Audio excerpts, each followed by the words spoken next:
হলো না, তো মরতেই হবে যেভাবে। কি করছে, নিজের গাড়ি নিজের ফ্যাক্টরিতে নিজে বলছে 94 বলছে 94-তে প্রথম দর্শন করলাম কলকাতার গুরু সদাই রোডে। আমাদের একটি মন্দির আছে, ঈদ পূজা করার জন্য এসেছিলেন।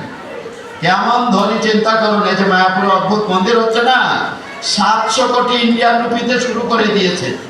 হ্যাঁ, ওটার বাজেট আছে 2300 কোটি, তা 700 কোটি দিয়ে উনি শুরু করে দিয়েছে, ঠিক প্রভুপাদের কাছে অঙ্গীকার করেছিলেন। দেহটা শোনায় যে উনি রাখতে যায় না, আসে না, ওনাকে প্রশ্ন করছে। হ্যাঁ, চিন্তা করুন, ওনা বলছে 28-29 মিনিটে একটা করে গাড়ি বেরিয়ে আসছে ওনার কোম্পানি থেকে কর। বাবু, হ্যাঁ, মায়াপুরে আসবেন, আপনি দেখে চিনতে পারবেন না, আপনার পাশে এই সামান্য হয়তো 1000 টাকা দামের একটা ধুতি পাঞ্জাবি পরে জুতোটা খুলে রাখবো ওই গেটের ওখানে, আর জুতা পরবে না। বাবুন ধাম, ওই ব্যক্তি মরতে গিয়েছে, গাড়ি চালিয়ে চলে যাচ্ছে, পাহাড়ের থেকে লাফায় পড়ে আত্মহত্যা করবে। ভাই, পাহাড়ের থেকে গাড়িটা ছেড়ে দিবে। মাঝে সিকিম গিয়েছিলাম, সিকিম, ওই যে আমাদের গোপীবাবু উনিও গিয়েছেন সিকিম, গ্যাংটকের রাজধানী। বুঝতে চাই, গ্যাংটক হচ্ছে ওর রাজধানী, সব পাশে হিমালয়। বুঝতে পেরেছে তো, যদি মনে করেন 20,000-25,000 ফুট উপর থেকে গাড়িটা ছেড়ে দেয়, নিচে এসে পরে কি অবস্থা হবে? কিন্তু মরা হলো না। যখনই প্রভুপাদ আমেরিকার রেডিও সঙ্গীতকে হরিকথা বলছেন, কয়টা কথা শুনে তার জীবনে পরিবর্তন হলো। যেমন লালাবাবু একটা কথা শুনে তার জীবন পরিবর্তন হয়ে গেল। বেলা যে গেল বাসনায় আগুন দিলে না, আমাদের যে কত বাসনা আছে, বুঝতে পেরেছেন, ওগুলো আর বলতে চাই না, কত বাসনা আছে। আলফ্রেড ফোর্ড ওখান থেকে শুনল, সনাতন গোস্বামী মহাপ্রভুকে প্রথম দর্শন করে প্রশ্ন করেছিলেন, কে আমি, কেন মরে যারে তাপত্রায়, ইহারা জানিলে কইসে হিত হয়।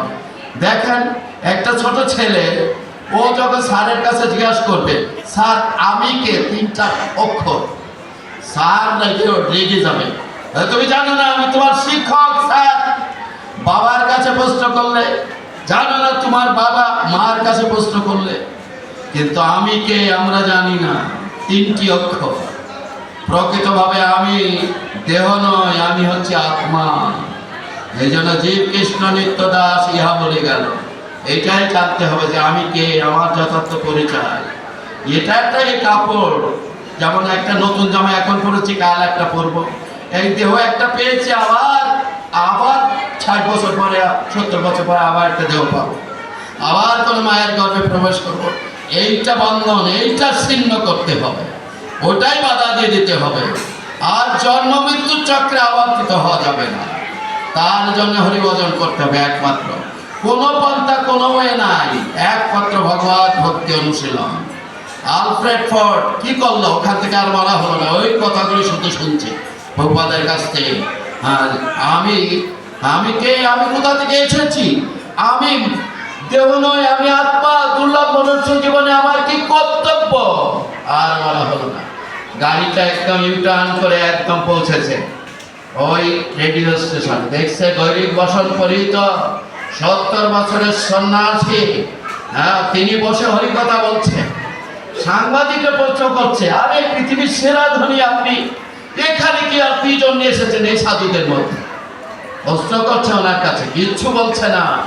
প্রভুপাদ যখন ব্যাসাসন থেকে নেমে নিচে গিয়েছেন, আর সঙ্গে সঙ্গে